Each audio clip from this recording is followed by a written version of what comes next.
జబ్బే ఇది అరెస్టులు లేకపోతే కేసులు అని కాకుండా రాజేష్ గారు ఇప్పుడు ఆ విజువల్ పిల్లలు కత్తులు పట్టుకొని డాన్స్ చేసే ఇది చూస్తుంటే ఇప్పుడు మీరు కూడా ఎంగేజ్లో కాస్త దూకుడుగానే పనిచేసిన వ్యక్తి కదా మీరు.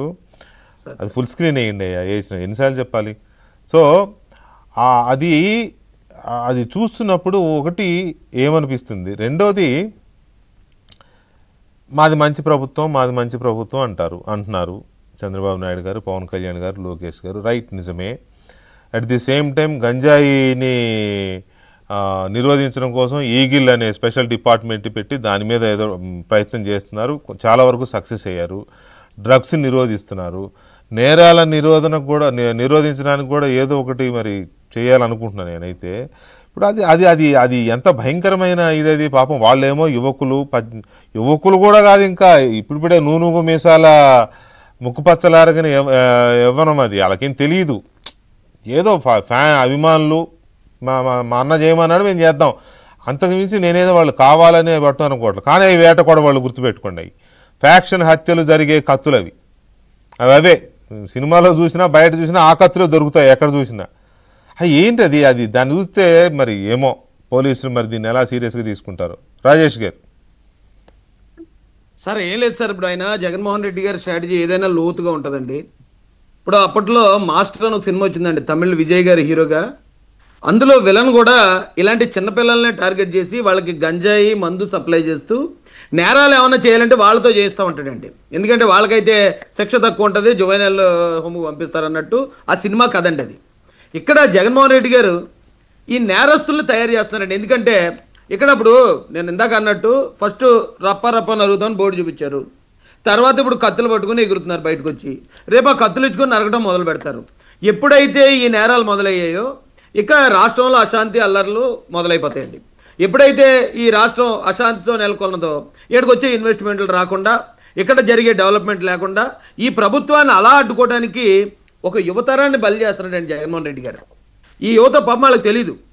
వాళ్ళకి నిజంగా ఒక గంజాయి పట్లం ఇస్తే ఆ మత్తులో నిజం చెప్తున్నానండి, గతంలో ఎప్పుడో 10 సంవత్సరాలు 15 సంవత్సరాల క్రితం తాగిన వ్యక్తిగా చెప్తున్నాను నేను. నిజంగా కనుక ఎవడన్నా అలాగే డ్రింక్ చేసి ఆ మత్తులో ఉంటే ఆడి చేతికి కత్తిస్తే ఖచ్చితంగా నరుగుతాడండి, వాడికి ఇంకేమీ తెలీదు. అలాంటి కుర్రోళ్ళని ఇప్పుడు జగన్మోహన్ రెడ్డి తన ప్రసంగాలతో తయారు చేస్తున్నాడు. ఇది చాలా ప్రమాదకరం అండి. రాజకీయాలు కాదండి, ఇది రాజకీయాలను మించిన దారుణమైన పరిస్థితుల్లోకి ఈ రాష్ట్రాన్ని తీసుకెళ్లే ప్రయత్నం జరుగుతుందండి. ఇందాక రవిచంద్రారెడ్డి గారు మీరు మాట్లాడుతూ అన్నారు సార్, వాళ్ళు పలానా చోట అడ్డుకున్నారని. అడ్డుకోవడం ఒకటే కాదండి, అంగళ్ళలో చంద్రబాబు నాయుడు గారిని అడ్డుకోవడం ఒకటే కాదు సార్, ఆయన మీద దాడి జరిగిందండి. ఆయన్ని కొట్టి చంపేద్దామని ప్రయత్నించారు. ఎర్రగొండపాలెంలో చంద్రబాబు నాయుడు గారిని చంపేద్దామని ప్రయత్నించారు.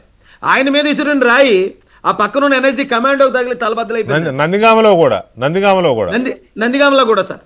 అలాగే భీమవరంలో మా యువ నాయకులు లోకేష్ గారు వెళ్తూ ఉంటే పక్క వీధిలో నుంచి ఈ వేళ్ల మీదకి రాళ్ళు వేసేటట్టు క్లియర్గా వీడియో ఉందండి. అంటే వీళ్ళు ఆపడం వరకు అయితే ఏదో ప్రజాస్వామ్యం సర్లే, ఏదో ప్రతిపక్షం ఆపడానికి ట్రై చేసింది అధికార పక్షం అనుకుంటాం, కానీ ఆపి చంపేద్దామని ప్రయత్నించారు. కాదు రాజేష్, Z+ కేటగిరీ ఉన్న ఒక మాజీ ముఖ్యమంత్రిని, సీనియర్ పొలిటీషియన్ని అనపర్తి దగ్గర 8 కిలోమీటర్లు నడిపించారండి. పోలీసులే వెహికల్స్ నిలవకుండా ఆపారు. ఆ రోజున పోలీసులు కార్యకర్తల కంటే వైసీపీ కార్యకర్తల కంటే దారుణంగా బిహేవ్ చేశారు. 8 కిలోమీటర్లు నడిచాడు ఆయన. అది కూడా సినీ పక్కిలో చేశారు సార్. సినిమాలో చూడండి, చంపాలన్నప్పుడు లారీ అడ్డు పెడతారు. అవును, లారీ అడ్డు పెట్టారు. ఈయన కాన్వాయ్కి లారీ అడ్డు పెట్టారండి, ఒక ట్రాక్టర్ని అడ్డుపెట్టి ఎట్టి పరిస్థితుల్లో ఆయన కాన్వాయ్ వెళ్ళలేము. ఆ రోజున చీకట్లో ఏదో చేయాలనే ప్రయత్నమే అది. 100% హత్య ప్రయత్నం సార్ అది. నిజంగా ఈ రాష్ట్రంలో ఉన్న పిల్లల భవిష్యత్తుకి ఇంకా నూకలు ఉన్నాయి కాబట్టి చంద్రబాబు నాయుడు గారు ఈ రోజున మా అందరికీ ఆరోగ్యంగా ఉన్నారు. కానీ ప్రతీది కూడా ఆయన మీద హత్య ప్రయత్నం చేశారు సార్. ఈవెన్ అసెంబ్లీలో ఆయన మీద జరిగిన ఆ మాటల దాడి కూడా హత్య ప్రయత్నం అండి. ఎందుకంటే ఆ వయసులో ఉన్న పెద్ద ఆయన ఏదైనా ఉంటాడా? 100% సార్. అలాంటి దుర్మార్గమైన క్రూరమైన మెంటాలిటీ కలిగిన వాళ్ళు. నేను ఒకటే కోరుకుంటాను సార్, వీళ్ళని కంట్రోల్ చేయడం అంటే జగన్మోహన్ మేము అప్పుడు ధర్నాకి ఎక్కడికైనా వెళ్ళాలనుకున్నాం అనుకోండి సార్, జగన్మోహన్ రెడ్డి గారు రేపు మేము వాడికి వస్తున్నాం అంటే వేళ రాత్రి పోలీసులతో నాతో పాటు పడుకునేవారండి. ఇక్కడ నాతో సాధారణమైన ఒక కార్యకర్త లాంటి ఎక్కడో మారుమూల పల్లెలో ఉండేవాడిని. అంటే మరుసటి రోజు అసలు ఇల్లు గుమ్మం కూడా దాటనకుండా అడ్డుకునేవాడు సార్. ఒక టీచర్స్ ఏదో లాంగ్ మార్చ్ ఏదో చేస్తామంటే వాళ్ళని సరిగా కంట్రోల్ చేయలేదని ఒక డీజీపీని కూడా తీసి పారేశాడు సార్ ఆయన, గౌతమ్ సవాంగ్ గారిని. అవును. అలాంటి క్రూరమైన చర్యలు తీసుకునేవాడు. ఇప్పుడు జగన్మోహన్ రెడ్డి గారు ఎక్కడికైనా బయటకు వస్తానంటే, ఇప్పుడు ఒక ఎగ్జాంపుల్ సార్, ఇక్కడ తునిలో కాపునాడు మీటింగ్ జరిగింది. ఆ మీటింగ్ లో ఒక ట్రైన్ తగలబడిందనే కారణంతో మళ్ళీ ఇంకెప్పుడు అలాంటి మీటింగ్లకు పర్మిషన్ ఇవ్వలేదండి గవర్నమెంట్. ఇవ్వలేదు. ఎందుకంటే ఒక్కసారి ఇచ్చిన పర్మిషన్ మిస్యూజ్ చేస్తే ఖచ్చితంగా మరుసటి రోజు ఆ పర్మిషన్ డినై చేయొచ్చు మనం. అదే కారణంతో ఇప్పుడు జగన్మోహన్ రెడ్డి మొన్న పొదిల్లో చేశాడు, ఇప్పుడు ఇక్కడ 3 ప్రాణాలు పోవడానికి కారణం అయ్యాడు. అతన్ని ఇంట్లో నుంచి బయటికి రాకుండా ఈ బారికేడ్లు అతని ఇంటి ముందు పెట్టాలి. అంబటి రాంబాబు లాంటి ఇంటి ముందు పెట్టాలి బారికేడ్లు.